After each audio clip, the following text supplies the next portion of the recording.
this is just one of those things that they want you to amend your 2021 annual action plan, since the money was given to the feds, or given from the feds to us in 2021. So we are doing the procedures as asked to do. But the home rescue plan was $5 billion in the American Rescue Plan funds to be administered through the Home Investment Partnership, which was the last program we just discussed, the home program. And it was to address the need for homeless assistance and support services. We received a little over $4 million, and then we contracted with the First Tennessee Development District out of Johnson City, who also help us administer the home program, to administer the home ARP program. So home ARP was created to perform 4 activities that are the primary, that primarily benefit qualifying populations, or the QPs. And if you'll remember, the QPs, we have to have at least 70% of the population helped have to be of these categories. So homeless, at risk of homelessness, fleeing or attempting to flee domestic violence, dating violence, sexual assault, stalking, or human trafficking, part of another population where providing supporting services or assistance would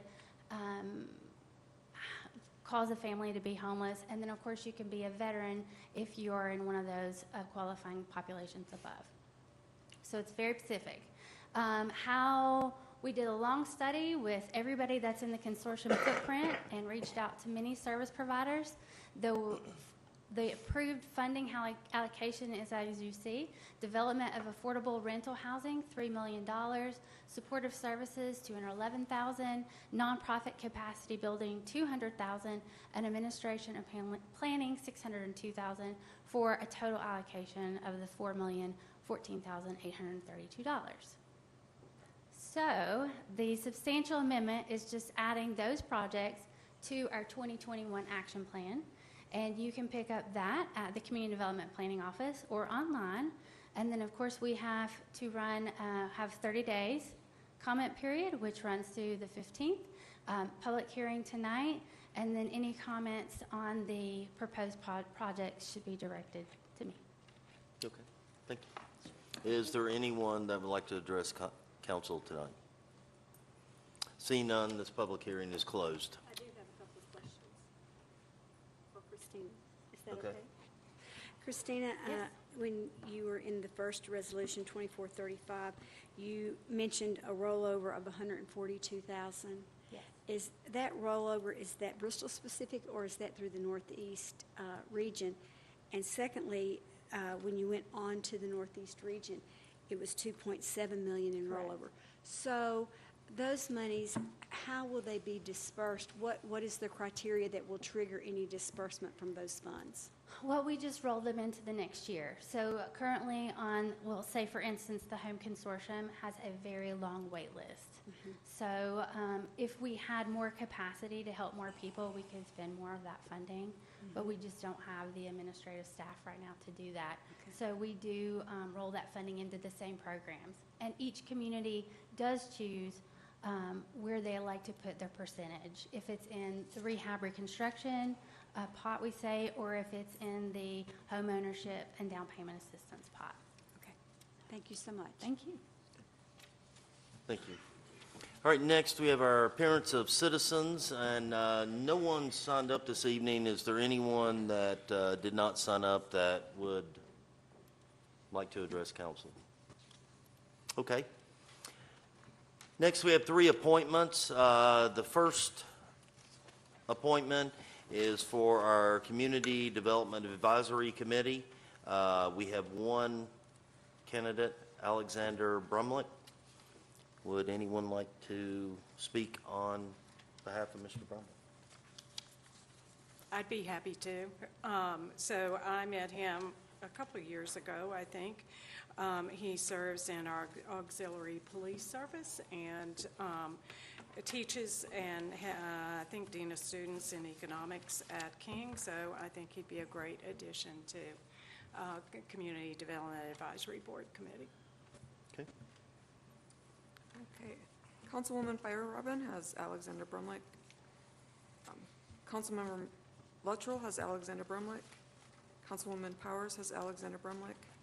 Vice Mayor Hutton has Alexander Brumlick, and Mayor Turner has Alexander Brumlick. Okay. All right, next we have one candidate for our library board, Peter Steigers. Would anyone like to speak on his behalf? I can speak again. I serve on the library board, and I know Pete, not real well, but know him, and we all got his application, and I think he put it very well on his application. His children have been active members of the teen group at the library, and they are library lovers, and I think he'll be a great addition to the library board. Okay. Councilman Luttrell has Peter Steigers. Mayor Turner has Peter Steigers. Councilwoman Powers has Peter Steigers. Vice Mayor Hutton has Peter Steigers. And Councilwoman Fire-Robin has Peter Steigers. All right, next we have one position for the Sullivan County Board of Equalization. Mr. David Warren, would anyone like to speak on his behalf? I will. Or Margaret, if you'd like. I mean, No, go ahead.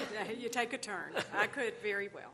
Now, Mr. Warren has been serving in this capacity for some time now, and has done a wonderful job. I've known Mr. Warren personally for many years, and I think that we should all be very proud of him for the job he's doing. All right. Councilman Luttrell has David Warren. Councilwoman Powers has David Warren. Vice Mayor Hutton has David Warren. Mayor Turner has David Warren. And Councilwoman Fire-Robin has David Warren. Okay. We have no ordinances on first reading. We have a second reading of ordinance 24-3, an ordinance amending Chapter 18 of our campgrounds. Sheriff Young, you will present.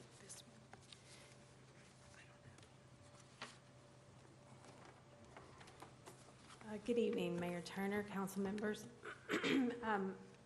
Tonight is the second reading of the ordinance for the temporary campground regulation update.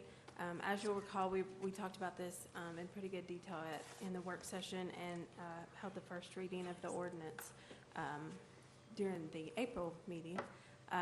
We did suggest some changes and discuss some changes to amend the temporary campground ordinance that would add some clarification language and then would also put some language in where a temporary campground couldn't operate as on a rolling basis, essentially.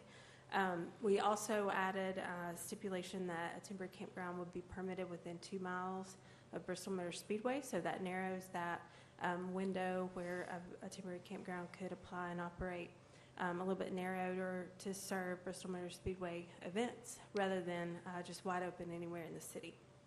Since we did present this in the work session and then at first reading, we did meet with some folks here. They're here tonight from Rogers Garden, so temporary campground permit holder right now and have for many years, who did bring some questions in, some points that affect their operations right now. So in the memo to the council this evening, we had asked if we could take another couple of days to do just a little bit more research and homework on some of the questions that they posed and bring some information back to council at the work session in May. As you know, the permit holders for this year were granted a permit in 2024, so they're good for this year. We had just wanted to get this updated on the earlier side rather than later so folks would have time to prepare for 2025 if these regulations do indeed change. Mr. Mayor, I make a motion that we table this until the next session, the later date. I'll second that. Okay, a motion and a second. Would anyone like to, in the audience, address council on this matter? Seeing now we have a motion and a second. Is there any discussion? I would just say that I appreciate staff coming forward. I appreciate the current permit holders bringing this to our attention. We try to go through things with a fine-tooth comb, and it is never wrong to go back and review anything. So we appreciate your efforts and that of staff and of different council members that were made aware of this and brought it to our attention. Thank you to all of you. Mary Lee, I think we're ready. Robin. Yes. Hutton. Yes. Powers. Yes. Luttrell. Yes. Turner. Yes. All right, next we have a second reading of ordinance 24-4, amending Chapter 62 on streets, sidewalks, and other public places. I believe Ms. Smith will present this matter. Yes, Mayor. We had talked about the need to amend our sidewalk cafe ordinance at the February work session. This came up while discussions were occurring on the special events ordinance that was passed at the last city council meeting. There was a desire expressed by council to have some provision in the sidewalk cafe ordinance for retail to have a temporary sidewalk permit at special events, the same way that sidewalk cafes or that downtown cafes do. So the ordinance that's been proposed makes that change. It adds that category of allowing a retail business to have a special event sidewalk permit when the streets are closed, so that they can have those that sales area in front of their business. It also removes the numerical limit on the insurance and puts that more in the city manager's hands to figure out what the appropriate insurance requirements are as time passes. And it basically clarifies that these permits do not go on forever. They have to be renewed on an annual basis so that we can make sure that people have things like their insurance in place. So if there are any questions, I'll be happy to answer them. Do I have a motion on ordinance 24-4? I make a motion that we approve ordinance 24-90. I'll second that. 4, sorry, it was at the top of the page. So we have a motion and a second. Would anyone in the audience like to address council? Seeing none, we have a motion and a second. Is there any discussion? Mary Lee? Robin. Yes. Hutton. Yes. Powers. Yes. Luttrell. Yes. Turner. Yes. All right, next we have Resolution 24-25, the resolution adopting a Community Development Block Grant Action Plan. This was presented by Ms. Blevins earlier during the public hearing. Are there any questions for Ms. Blevins on this matter? Is there a motion to approve 24-35? I make a motion that we approve this resolution. Okay. Have a motion, a second? Second. Motion and a second. Any discussion? Mary Lee? Robin. Yes. Hutton. Yes. Powers. Yes. Luttrell. Yes. Turner. Yes. All right, next we have Resolution 24-36, approving a substantial amendment to the 2021 Annual Action Plan, adding the Home American Rescue Plan projects. Again, this was presented by Ms. Blevins earlier in the public hearing. Is there any questions for Ms. Blevins on this matter? Do I have a motion? I make a motion that we approve resolution 2436. Do I have a second? Second. We have a motion and a second. Is there any discussion? I would just say that to really thank Ms. Blevins for the work that she does, and working with HUD and some of the federal red tape is not easy to do. And part of that is the responsibility to the taxpayers taken to a really high level. So really appreciate everything she does, and glad she's got some help with Ben to work on things. But also I'll note that the number one reason for homelessness in our country is lack of affordable housing. So we're doing a little bit with these dollars. Also, I think Community Development Block Grant over the years has been cut quite a bit compared to what we used to receive. But it's hard to get people off the street into housing if there is none. So appreciate the work that that department does in helping with this issue.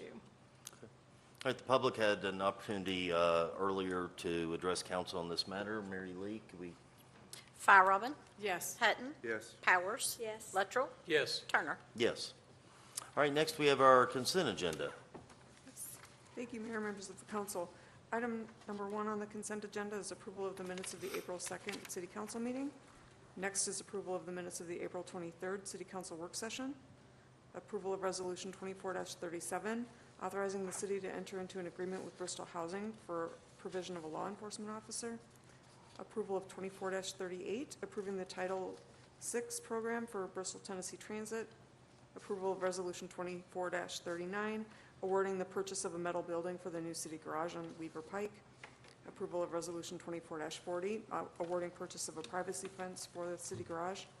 Approval of Resolution 24-41, authorizing the entry into an economic development agreement with Sullivan County Economic Development Partnership.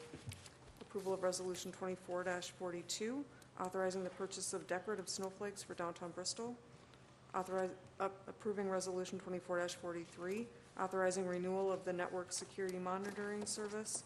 Approval of Resolution 24-44, awarding the bid for the transit garage remodel. Approval of Resolution 24-45, authorizing payment to Troutman Pepper Hamilton Sanders for legal fees. Approval of Resolution 24-46, approving the reallocation of Community Development Block Grant Coronavirus Funds, Rounds 1 and 3. And approval of Resolution 24-47, authorizing the purchase of vehicles under the state contract for Parks and Recreation. Okay. Would anyone in the audience like to address council on any item on the consent agenda?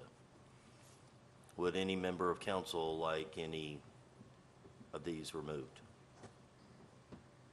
Do I have a motion? Motion to approve the consent agenda. Second. I have a motion and a second. Mary Lee?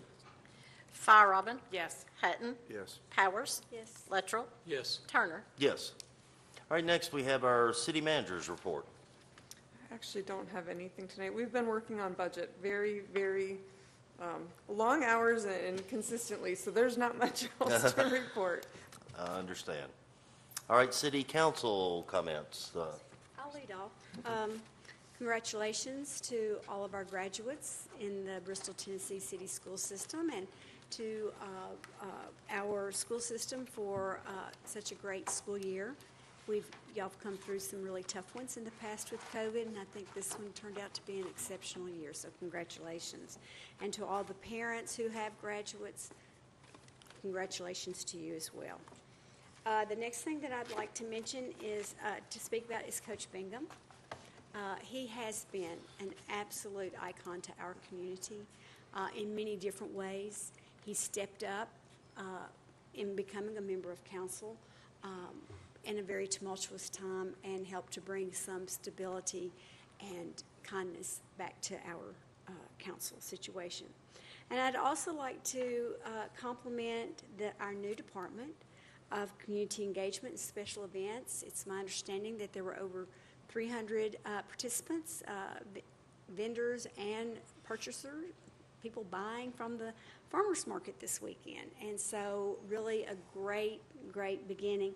I'm very excited for this. As you heard tonight in our proclamations, tourism is the #1 industry. And I see this newly formed department as a catalyst to capture even more of those tourism dollars. So congratulations, and to say that I really look forward to working with the Community Engagement and Special Events Department.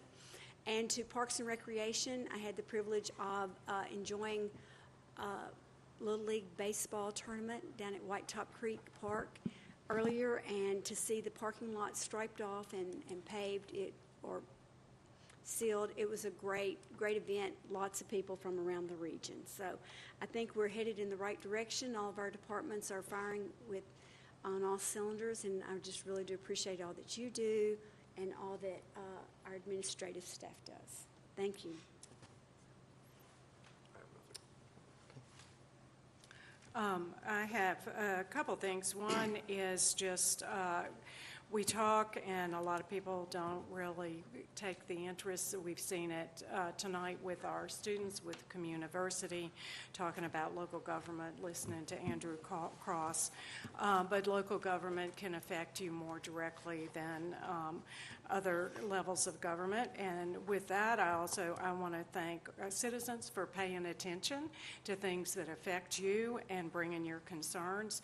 Also to, I don't know what all went behind the scenes, but bringing concerns forward as opposed to complaining on Facebook, et cetera. Some of the time we can make a difference if we know. So want to appreciate y'all very much for bringing those concerns forward, and hopefully we will work good changes on our part that work well with your businesses as well. So appreciate that.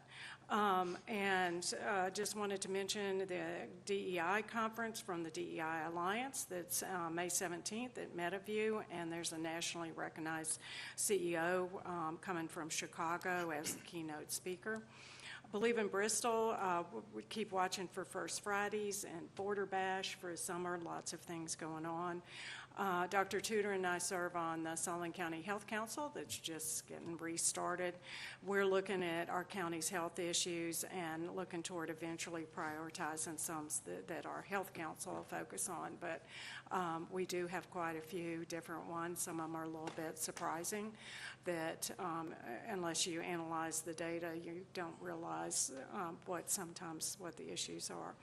And lastly, I just wanted to recognize the Legacy Project that Danny and Jackie Dunn, who came to our work session and presented, the Legacy Project's going to bring a $10 million project into our community. And our children, two of our children went to school with Danny and Jackie's children, including the oldest son went to school with Katie, who this is recognized. And it's phenomenal. I heard our city manager and others talking that it's a once-in-a-lifetime something for a Parks and Rec director, for a city manager, for our community to have a $10 million project.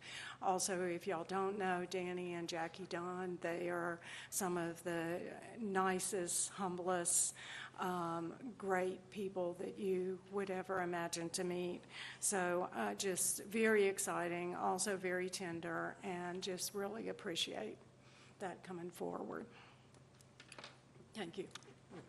I'd just like to thank everyone in attendance tonight, and a special thank you to our staff who work hard all the time, and they pour their hearts and souls in this community. And also like to recognize one of our county commissioners, Ms. Harvey, is here tonight, and our commissioner of Sullivan County Election Commission, Mr. Boer, is with us tonight. Yesterday, I think it was yesterday, I've slept a day since then, I was able to attend a Habitat for Humanity ribbon cutting, and it was just such a pleasure and joy just to see the expression and looks on that family's face to get their home. When they got the keys to that new house, I mean, it literally melted my heart as well. And I think that's a program that it needs much more attention in our community for what it does. And I, for one, am going to start paying more attention to these projects and going to be a participant as much as I can be. So again, thanks, great job. Christine, I know you're heavily involved with that program as well. And thank everyone for being here tonight. Yeah, thank you all. Thank you, Commissioner. And we also have Ms. Henson here, and I believe with our school board, and I believe Ms. Darnell was here earlier also. I don't see her still, and also Mr. Butcher. So thank you. And Ms. Penley, see back there. So thank you for coming. And with that, we are adjourned.